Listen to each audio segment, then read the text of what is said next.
yung iba guys, takot na takot sila pag nakakita ng palaka sa mga styrofoam, mga reptab, mga ganun, mga lagayan ng isda.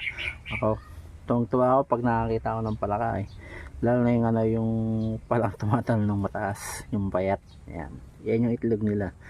Pag napipisa kasi yan, yung bagong hatch kasi niyan, kasi laki lang ng kitikiti. So alam nyo na yung mga gapi natin, mga breeder size, kumakain ng kitikiti. So pwede natin ibigay yung bagong hatch ng itlog ng palaka.